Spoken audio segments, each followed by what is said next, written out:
दोस्तों आज की वीडियो लोगों का एक सामान्य सवाल है, उस पर बना रहा हूं। अगर बाहरी लोगों को पता चले कि आप ब्रह्मचारी हैं तो ज्यादातर तो यही मजाक उड़ाते हैं, अरे बाबा बन रहे हो बाबा, अरे पंडित जी, है ना। यही सोचते हैं एक सामान्य और कामुक इंसान, ठीक। लेकिन दोस्तों मैं बता दूं कि ब्रह्मचर्य स्त्री का त्याग नहीं कह रहा। ब्रह्मचर्य में स्त्री और पुरुष का कोई लेना देना ही नहीं है। प्राचीन काल में ऋषि मुनि ग्रस्त जीवन व्यतीत करते थे। ऋषि पत्नियां भी बहुत जागृत और ज्ञानी होती थी। आत्म साक्षात्कार का जितना अधिकार पुरुषों को था उतना ही स्त्रियों को भी था। ब्रह्मचर्य को पूर्ण गरिमा प्राचीन काल में ही मिली थी। मैंने एक कथा सुनी थी। एक ऋषि ने अपने पुत्र को दूसरे ऋषि के पास संदेश लेकर भेजा था। पुत्र ने पिता से कहा कि राह में एक नदी पड़ती है, कैसे पार करूंगा। ऋषि ने कहा, जाकर नदी से कहना, अगर मेरे पिता ने एक पल भी ब्रह्मचर्य का व्रत ना त्यागा हो स्वप्न में भी, तो हे नदी तू मुझे रास्ता दे दे। कथा कहती है कि नदी ने रास्ता भी दे दिया। कैसा विरोधाभास है, एक पुत्र का पिता और ब्रह्मचारी, कैसे। जाहिर है कि संभोग एक बार संतान उत्पत्ति के लिए किया गया था, आनंद के लिए नहीं, मजे के लिए नहीं। बुद्ध और महावीर के बाद हजारों युवक अपनी पत्नियों को घर को छोड़कर भिक्षु बन गए। तब ब्रह्मचर्य का अर्थ सिर्फ स्त्री निषेध बन गया। नर और नारी के घनिष्ठ संयोग के बिना सृष्टि का व्यवस्था क्रम नहीं चल सकता।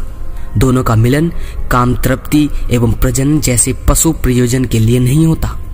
ये जानवरों की प्रवृत्ति में आता है दोस्तों। वरन घर बसाने से लेकर व्यक्ति के विकास और सामाजिक प्रगति तक समस्त सत्व प्रवृत्ति का ढांचा दोनों के सहयोग से ही संभव होता है।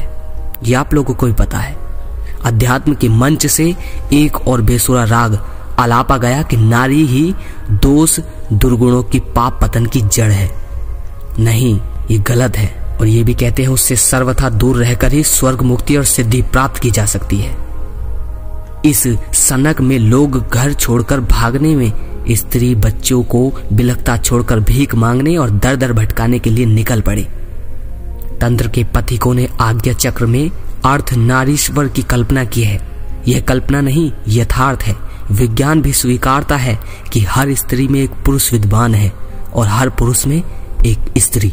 जब साधक या साधिका की चेतना आज्ञा चक्र में प्रवेश करती है, जब कुंडलिनी आज्ञा चक्र का भेदन करती है, तो काम ऊर्जा राम ऊर्जा में रूपांतरित हो जाती है। साधक जीवन संज्ञा से शिव संज्ञा में प्रविष्ट हो जाता है। आज्ञा चक्र में पुरुष साधक को अपने भीतर की स्त्री का दर्शन होता है और स्त्री साधक को अपने भीतर के पुरुष का। जैसे ही यह दर्शन मिलता है वैसे ही बाहर की स्त्री या पुरुष विलीन हो जाता है और खो जाता है। बाहर की स्त्री या पुरुष में रस खत्म हो जाता है। आप अपने भीतर के पुरुष या स्त्री को पा लेते हैं और साथ ही आप आंतरिक या आध्यात्मिक संभोग के रहस्य को जान लेते हैं, जो पंचमकार का एक सूक्ष्म मकार है। यह बिल्कुल उसी तरह होता है जैसे खेचरी मुद्रा में साधक ललना चक्र में टपकने वाली मदिरा का पान करके आनंद में रहता है। जैसे ही आपको भीतर का सौंदर्य मिलता है, बाहर का सौंदर्य एकदम खो जाता है। संसार की स्त्री या पुरुष में कोई आकर्षण नहीं रह जाता, कोई रस नहीं रह जाता। यही वो घड़ी है जब ब्रह्मचर्य आपके भीतर में प्रस्फुटित होता है। अब आप वो नहीं रहे, आप रूपांतरित हो जाते हैं। यही वो जगह है जहां शिव तत्व घटता है। दोस्तों ये बात साइंस भी कहती है कि जब गर्भ में बच्चा होता है तो पहले वो स्त्री होता है, उसके बाद वो पुरुष बनता है। आप भी पहले स्त्री ही थे, लेकिन आपके अंगों में थोड़ा विकास हुआ और आप पुरुष हुए। और हर स्त्री के अंदर एक पुरुष है, तो आप और वो बिल्कुल समान हैं।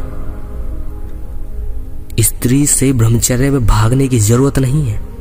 जो आप हैं वो है।